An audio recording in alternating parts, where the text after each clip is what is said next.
તો એવી ખબર પડી કે અમદાવાદના સરખેજ વિસ્તારની અંદર એક રૂમમાં કીર્તિ પટેલ રહેતી હતી, એટલે ત્યાંથી એની ધરપકડ કરી લેવામાં આવી। સોશિયલ મીડિયા ઇન્ફ્લુએન્સર અને અપશબ્દો બોલવા માટે જાણીતી કીર્તિ પટેલ 2 મહિના સુધી જેલમાંથી બહાર નહીં આવી શકે એવું જાણવા મળ્યું છે।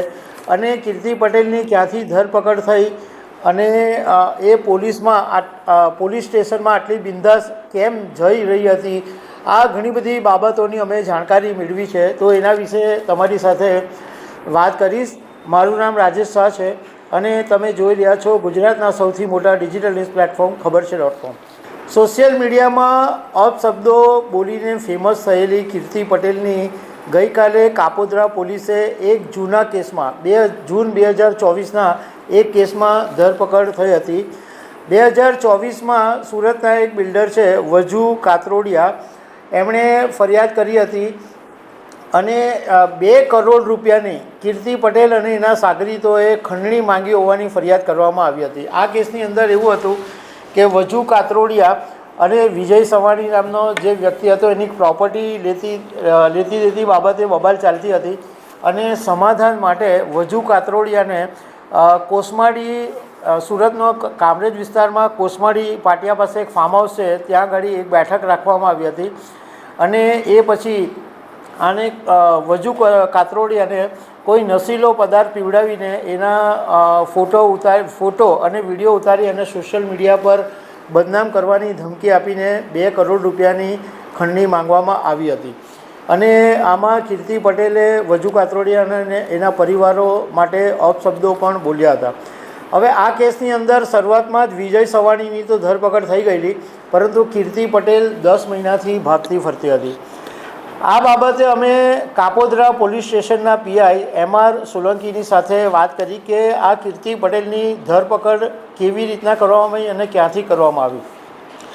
તો એમણે એવું કીધું કે અમે એના IP એડ્રેસ ઇન્સ્ટાગ્રામને બધા ઉપર એક્ટિવ છે, એના પરથી અમને થોડીક માહિતી મળી, તો એવી ખબર પડી કે અમદાવાદના સરખેજ વિસ્તારની અંદર એક રૂમમાં કીર્તિ પટેલ રહેતી હતી, એટલે ત્યાંથી એની ધરપકડ કરી લેવામાં આવી।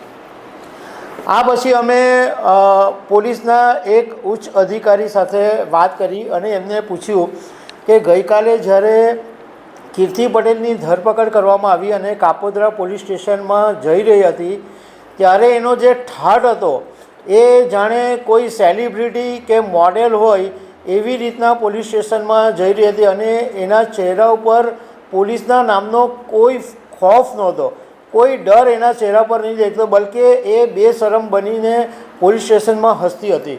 તો આવું કેમ પોલીસે ચલાવી લીધું?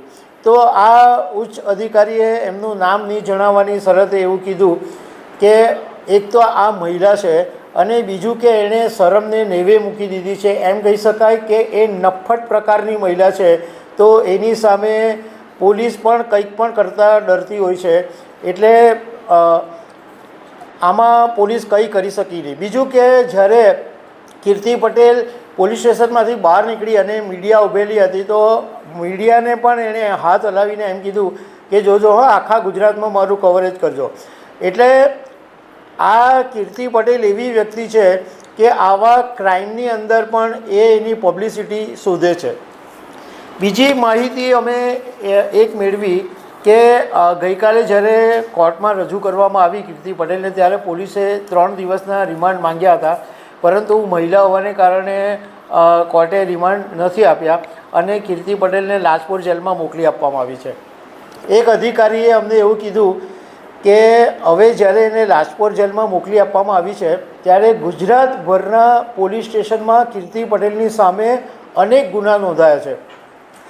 સુરતમાં જ લગભગ 3 પોલીસ સ્ટેશનની અંદર કીર્તિ પટેલની સામે ગુના નોંધાયા છે, એટલે હવે બધા વારાફરતી જે પોલીસ સ્ટેશનના અધિકારીઓ છે એ આવીને એની સામે પૂછપરછ કરશે અને એ કીર્તિ પટેલ સારામાં સારો વકીલ પણ રાખે ને તો પણ 2 મહિના સુધી જેલમાંથી બહાર આવી શકે એમ નથી, એવું અમને જાણવા મળ્યું છે। તો દર્શક મિત્રો, આવી અનેક વાતો સાથે અમે તમને મળતા રહીશું। Thank you very much.